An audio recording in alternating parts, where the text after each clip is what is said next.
Hello Surabhi, तुम ठीक 9 बजे होटल पहुंच जाना। ओके विवेक, आप भी टाइम से आ जाना। जो हुक्म मेरी मैडम। बंदा समय पर हाजिर हो जाएगा। आप भी ना कुछ भी कह देते हो। शर्मा कर मुस्कुराते हुए सुरभि ने मोबाइल फ़ोन काट दिया। सुरभि ने तैयार होकर गुनगुनाते हुए शीशे में अपने आप को गौर से ऊपर से नीचे तक देखा।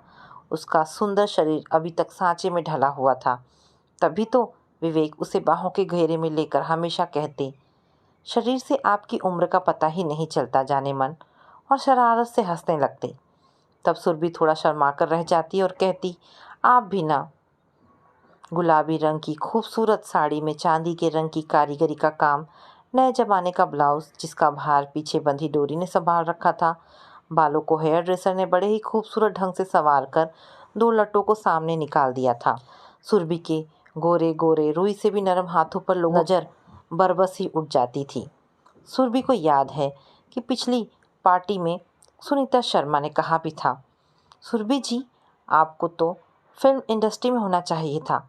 आप तो इतनी सुंदर हो कि आपको छूने से भी डर लगता है। एकदम रुई की गुड़िया सी लगती हो आप। ऐसी बातें सुरभि को अंदर तक गुदगुदा जाती थी, लेकिन अब वह सुनकर केवल मुस्कुरा देती है। सुरभि ने साड़ी से मैच करती हुई ज्वेलरी पहनकर फाइनल टच और फाइनल लुक दिया और मोबाइल फ़ोन और मैचिंग पर्स लेकर बंगले से बाहर आ गई, जहां ड्राइवर पहले से ही हाथ बांधे अपनी ड्यूटी के लिए खड़ा था। सुरभि मैडम को आते देख ड्राइवर ने गाड़ी का पिछला गेट खोला। सुरभि ने बैठते ही कहा, होटल गुलमोहर चलो। जी मैडम, कहकर ड्राइवर ने गाड़ी स्टार्ट कर दी। गाड़ी अब बंगले से निकलकर खाली रोड पर तेज रफ्तार से दौड़ने लगी। सुरभि का मन भी उस दौड़ में शामिल हो गया। बस फ़र्क इतना था कि गाड़ी की रफ्तार आगे जा रही थी और सुरभि का मन पिछली यादों की ओर रफ्तार पकड़ रहा था। बात तब की है जब सुरभि का 12वीं कक्षा का रिजल्ट निकला था। वह फर्स्ट क्लास से पास हुई थी। वह चाहती थी कि वह आगे और पढ़े। उसने बीकॉम का फॉर्म भी ले लिया था, लेकिन घर की माली हालत ठीक नहीं थी। 4 भाई बहनों में सबसे बड़ी थी। उसके बाद उदय, जिसने 10वीं कक्षा का बोर्ड एग्ज़ाम दिया था, और स्नेहा ने 8वीं कक्षा का, फिर अर्जुन जो 6वीं कक्षा में पढ़ता था। माँ हाउसवाइफ थी, सिर्फ कपड़े सीने पिरोने का काम जानती थी, और पिताजी बिजली विभाग में क्लर्क थे। जैसे तैसे घर का गुजारा और उन लोगों की पढ़ाई का खर्चा निकल पाता था। पिताजी की इच्छा थी कि वे सुरभि की शादी कर दें, क्योंकि वह बड़ी खूबसूरत थी। जहाँ भी जाती वहाँ कोई भी उसका दीवाना हो जाता था। दोनों पति पत्नी को रात भर इसी चिंता में नींद नहीं आती थी। सुरभि की सुंदरता पर फिदा होकर 4 शुगर मिल के मालिक आलोकनाथ जी ने अपने बेटे राहुल के लिए बिना दान दहेज की शादी की बात चलाई। सुरभि के पिता ने उसे स्वीकार कर लिया और धूमधाम से शादी हो गई। पैसों की कमी में पली बढ़ी सुरभि इतने ऐशो आराम देखकर हैरान रह गई। बहुत खुश थी। उसके माँ बाप भी अपनी बेटी की खुशियों को सराहने लगे। राहुल चूँकि एक बड़ा बिजनेसमैन का लड़का था, विदेश से एमबीए करके आया था, उसका ज़्यादा से ज़्यादा समय कामकाज और यार दोस्तों में ही बीतता था। राहुल को सुरभि पहली नज़र में ही भा गई थी। जब राहुल ने प्यार से सुरभि को देखा तो हल्की नीली साड़ी में उसका रंग और भी गुलाबी हो उठा था। वह लाज से सिमटी जा रही थी। सभी दोस्त राहुल से मानो जल रहे थे। राहुल भी स्मार्ट और अच्छे नए नक्श था, पर सुरभि के सामने फीका ही था। पर वह सुरभि से प्यार तो बहुत करता था, पर उसकी सुंदरता पर कुछ नहीं बोल पाता था।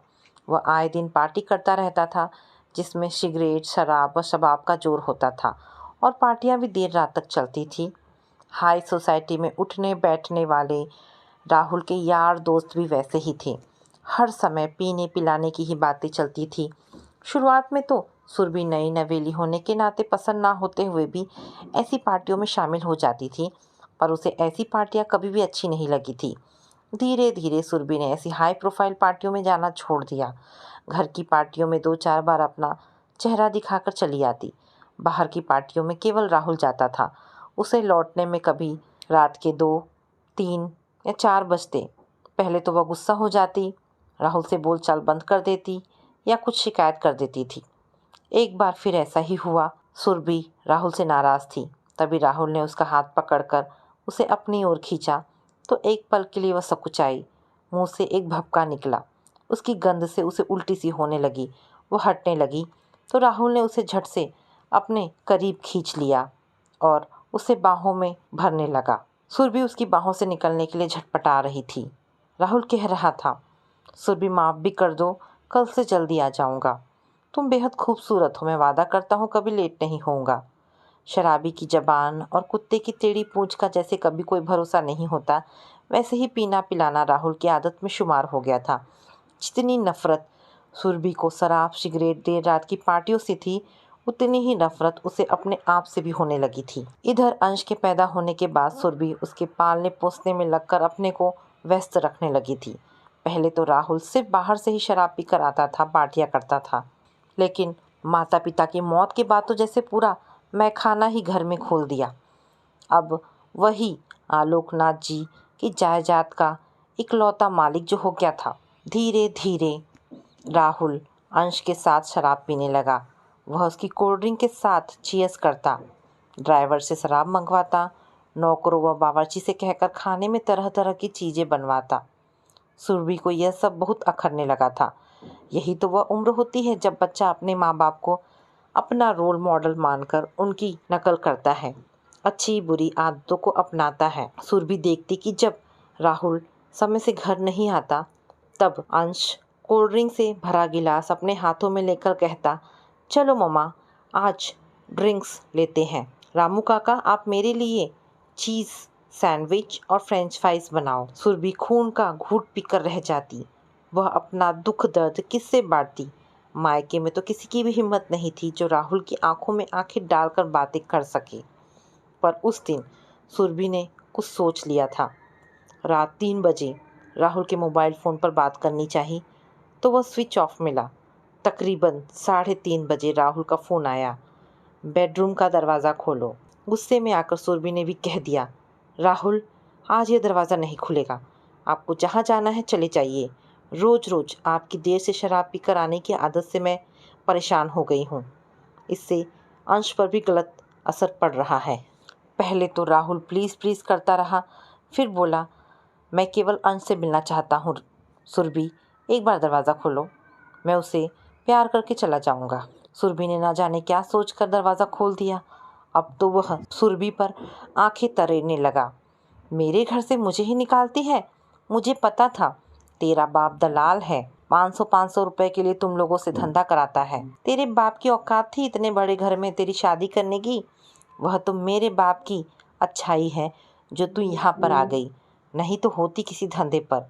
ये सारे शब्द पिघले शीशे की तरह सुरभि के कानों में पड़ रहे थे। वह फटी आंखों से राहुल को देखने लगी। अपनी बेबसी पर उसकी आंखें भर आई। अंश जो अब 8 साल का हो गया था, कच्ची नींद से उठ गया था और देख रहा था कि पापा गुस्से में मम्मी पर बरस रहे हैं। मम्मी रो रही थी। वह डरा सहमा सब देख सुन रहा था। सुबह 8 बजे स्कूल जाना होता है, इसलिए सुरभि ने किसी तरह अपने को संभाला। जैसे तैसे सब कुछ भुलाकर उसे सुला दिया। वह खुद रात भर तकिया भिगोती रही। उसकी आंखों से दूर दूर तक नींद का नामो निशान नहीं था। सोचती रही कैसे इस इंसान के साथ पूरी ज़िंदगी बिताऊंगी।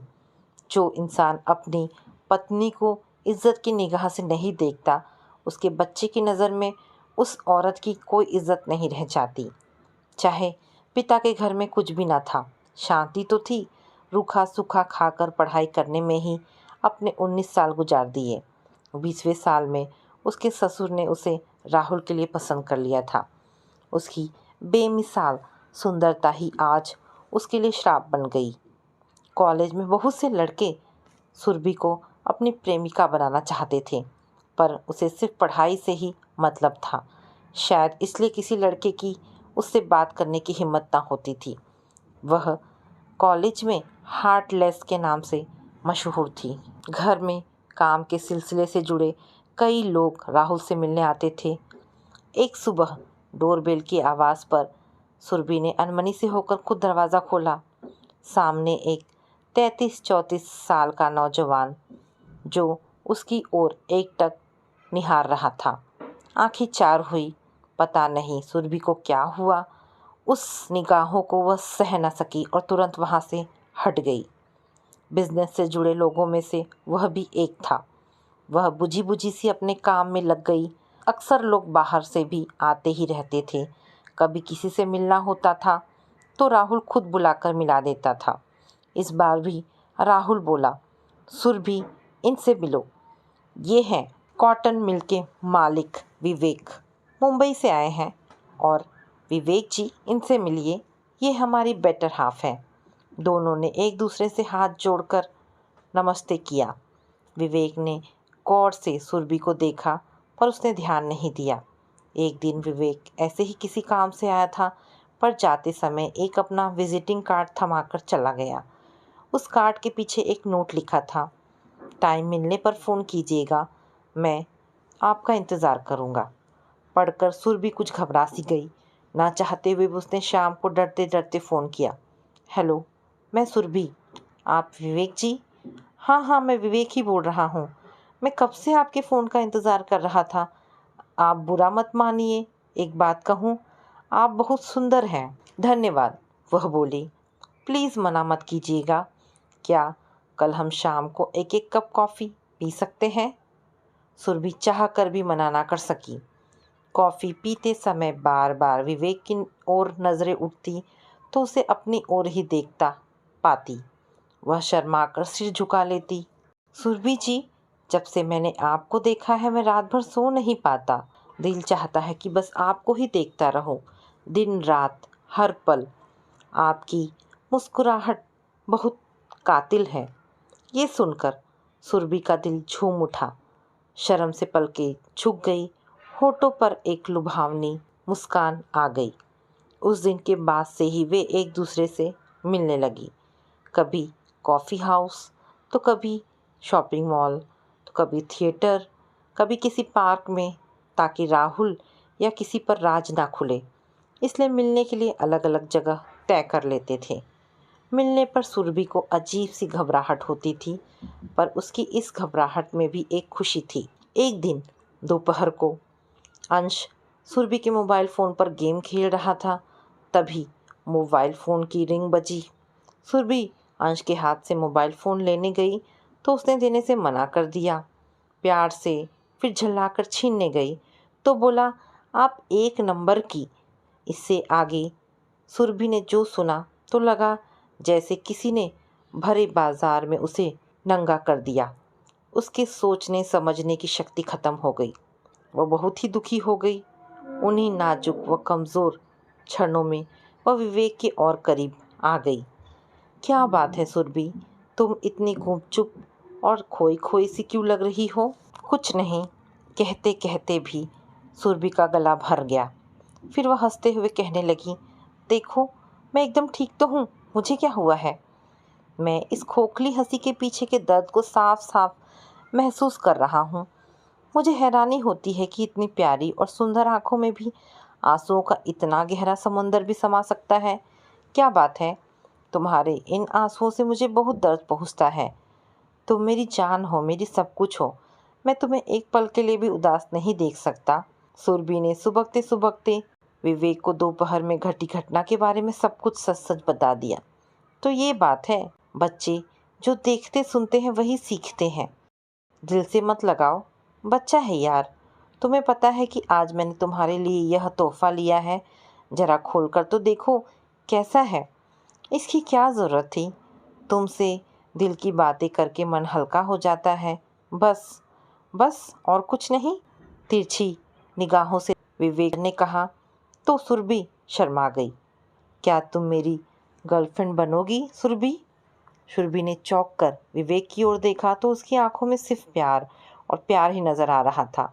अब सुरभि हैरत से अपनी आंखों में भर आए आंसू पोंछने लगी। होठ लरजने लगे।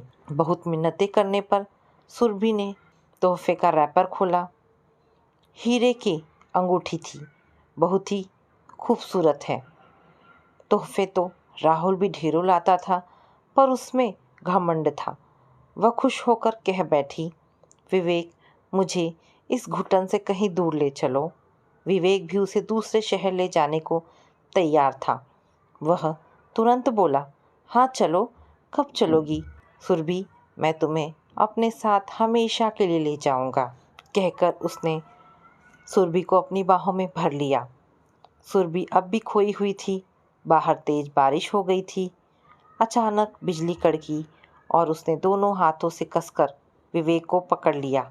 अब दो जवां दिल मिल रहे हों तो सभी जगह बाहर ही बाहर दिखाई देती है।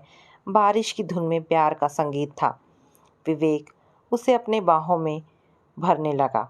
एक पल के लिए वह सकुचाई, पर जब वह दिल ही हार चुकी तो इनकार कैसा। एक शाम सुरभि चुपचाप विवेक के साथ मुंबई चली आई। आते वक्त सुरभि ने एक लेटर लिखकर छोड़ आई थी। लिखा था, मैं इस घुटन भरी जिंदगी को जीते जी तंग आ गई हूँ। अब मुझे आज़ादी से जीना है, सांस लेना है।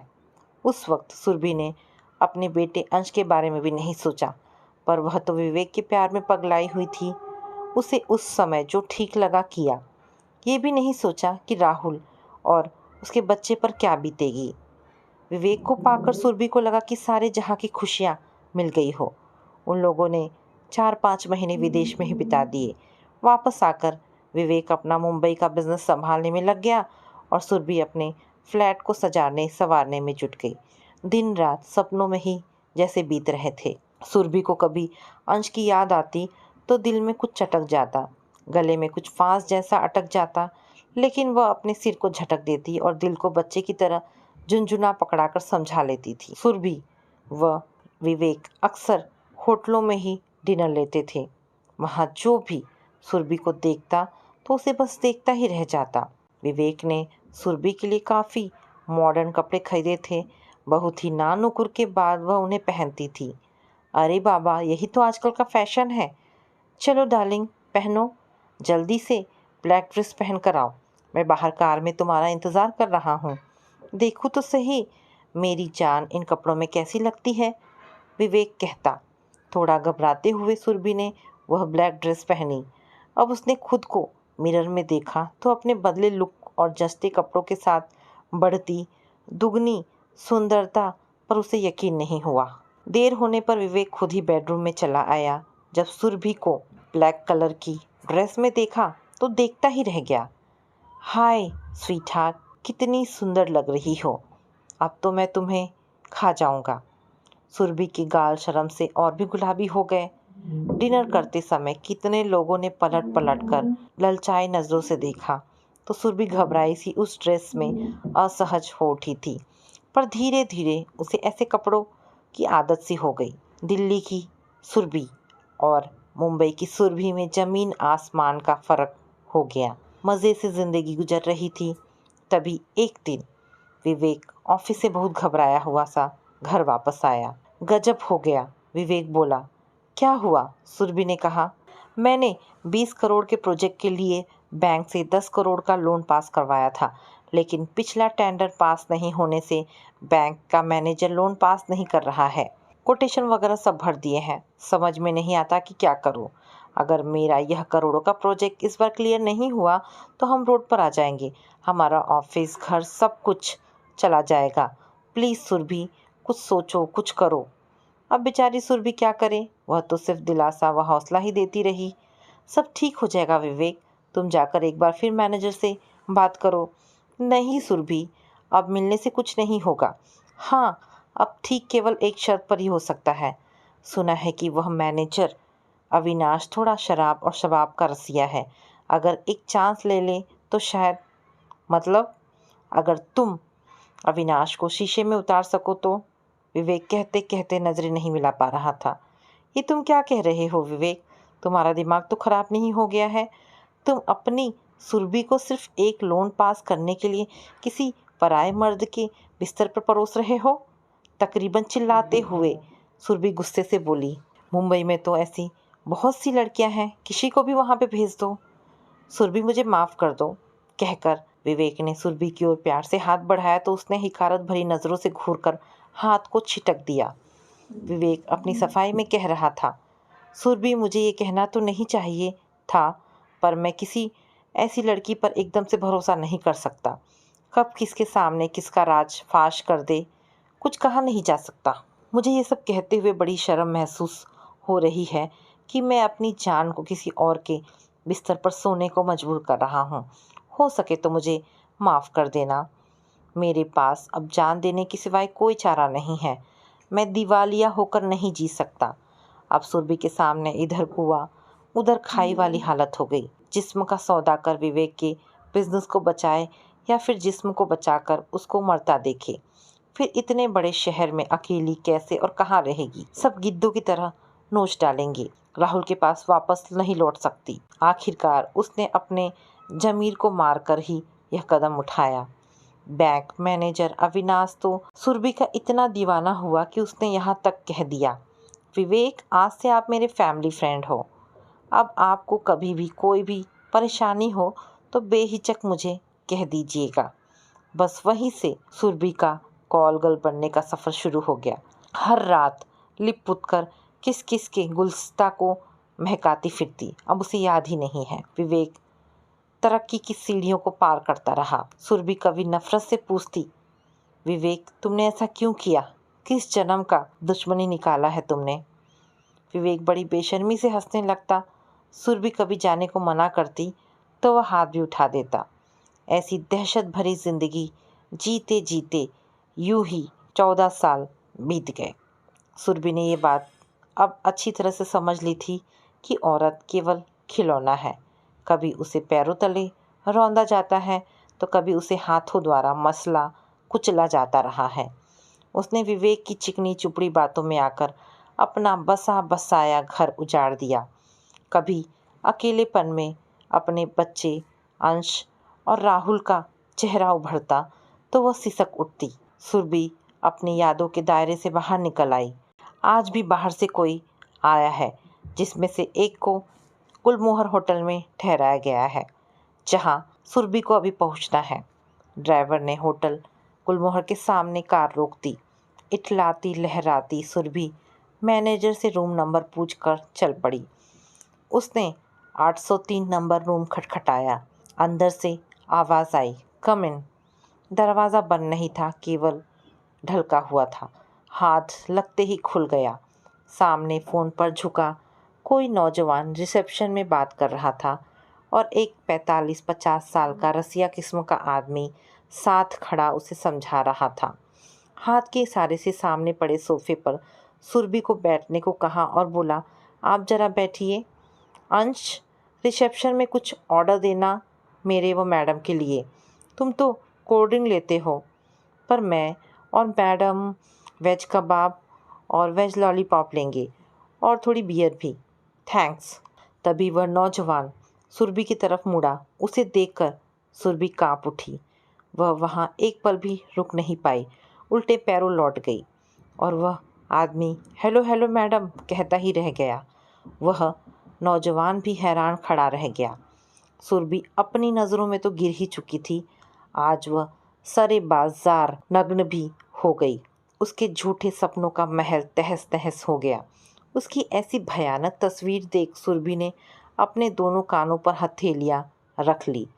सुरभि बहुत ज़ोरों से चीखी, नहीं। उसकी हिचकियां बंधने लगी। घर पर आवाज़ सुनकर सभी नौकर नौकरानियां मैडम सुरभि के कमरे में आ गए। देखा कि मैडम ने गुस्से में मेकअप का सारा सामान ज़मीन पर फेंक दिया है, ड्रेसिंग टेबल का मिरर तोड़ दिया है। वे सब डर कर कमरे से बाहर चले गए। विवेक से उसे जितना प्यार था, आज उससे भी ज़्यादा नफरत हो रही थी। उसके मासूम और खूबसूरत चेहरे पर परेशानी की लकीरें खिंच गई। उसकी आंखों से आंसुओं की धारा बह निकली।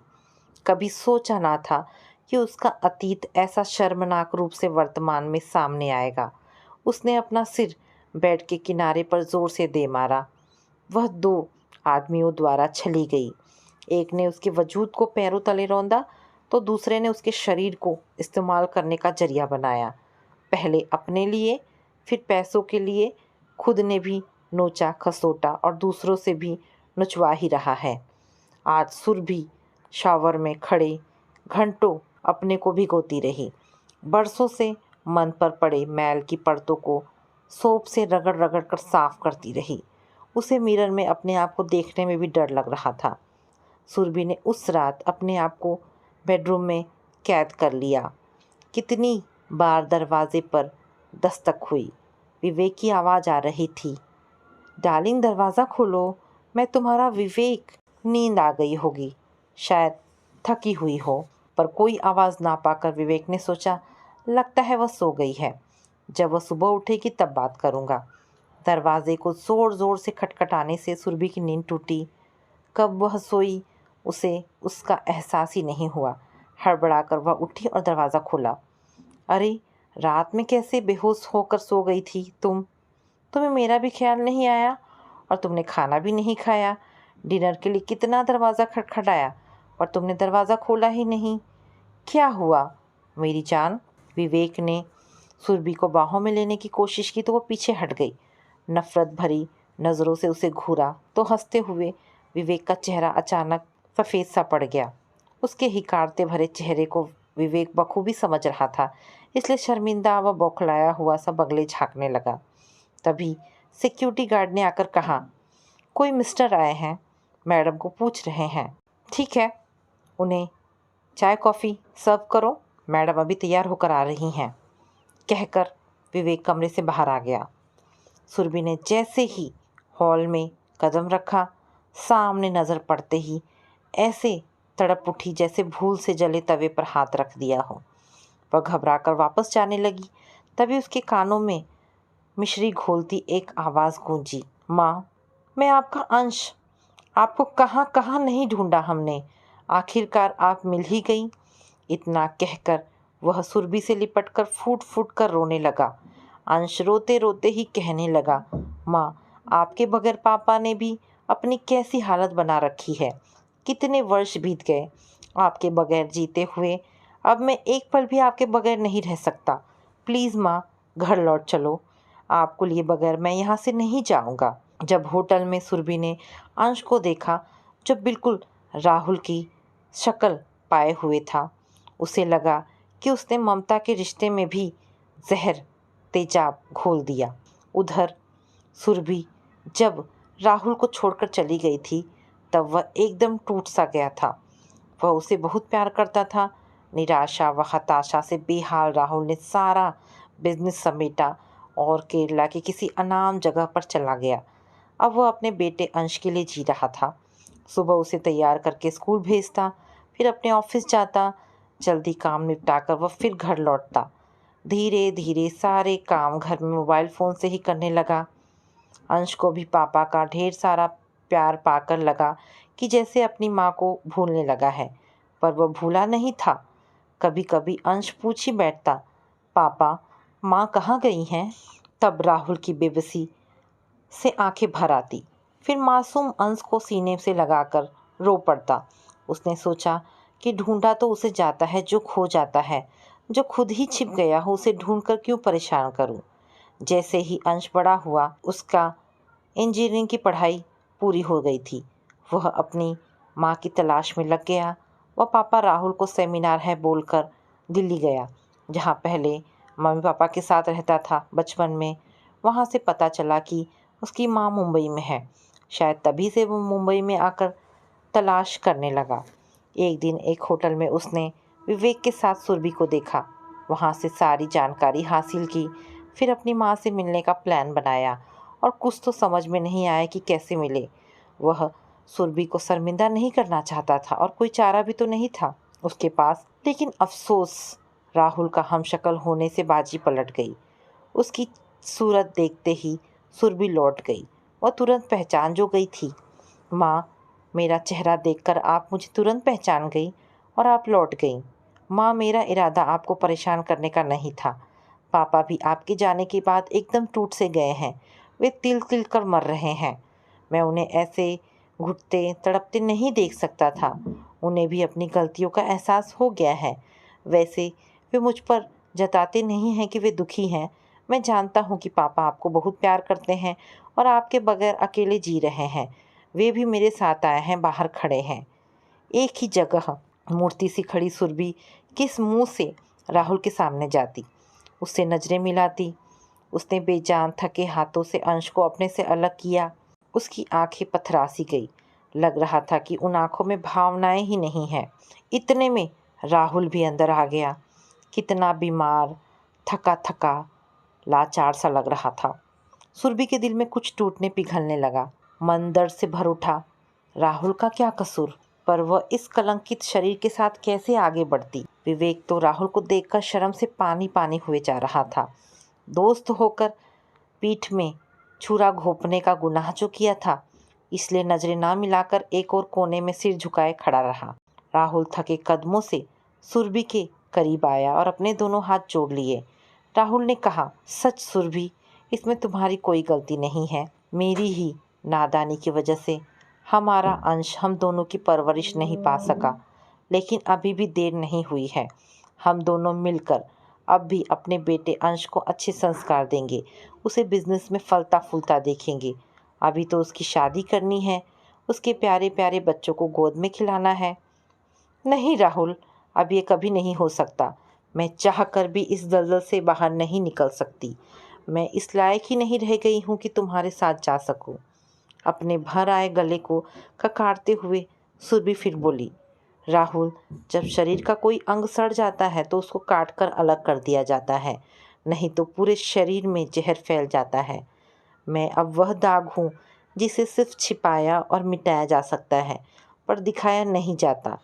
प्लीज़ मुझे मेरे हाल पर छोड़ दो। कहते कहते वह बुरी तरह कांपने व रोने लगी थी। तब राहुल ने सुरभि का हाथ पकड़ लिया और कहा, सुरभि, मैंने कहा था कि मैं तुम्हारा अपराधी हूँ। मेरे ही रूखे व्यवहार के चलते तुम्हें घर छोड़ने जैसा कदम उठाने पर मजबूर होना पड़ा। इसके लिए तुम अपने आप को अकेले दोष मत दो। मुझे तुम मिल गई, अब कोई मलाल नहीं। मुझे समाज, रिश्तेदार, किसी की कोई परवाह नहीं। देखो तुम्हारे बेटे अंश को, जिसे तुमने 9 साल का नन्हे अंश के रूप में देखा था, आज वह पूरा अच्छा खासा नौजवान बन गया है। इंजीनियर की डिग्री भी हासिल कर ली है। मैंने इसका तुम्हारी गैर मौजूदगी में ठीक से तो लालन पालन किया है कि नहीं? कोई शिकायत हो तो बोलो। राहुल का गला भर आया था और आंखें गीली हो गई थी। कितना बड़ा कलेजा था राहुल का। सुरभि, जो शर्म अपराध के बोझ तले दबी जा रही थी, वह सारी शर्म लाज भूलकर राहुल की बाहों में समा गई। कभी सोचा भी नहीं था कि राहुल से नफरत की जगह माफ़ी मिलेगी। उसके चेहरे पर एक दृढ़ विश्वास की चमक थी और विवेक लुटा पिटा सा कोने में खड़ा हुआ उन्हें ताकता ही रह गया। तो दोस्तों, ये कहानी यहाँ पर समाप्त होती है। आशा करती हूँ कहानी पसंद आई होगी। अगर कहानी पसंद आई है तो प्लीज़ इसे लाइक एंड शेयर करें। दोस्तों, ऐसी ढेरों पारिवारिक और शिक्षाप्रद कहानी सुनने के लिए मेरे चैनल को प्लीज़ सब्सक्राइब करें। धन्यवाद दोस्तों।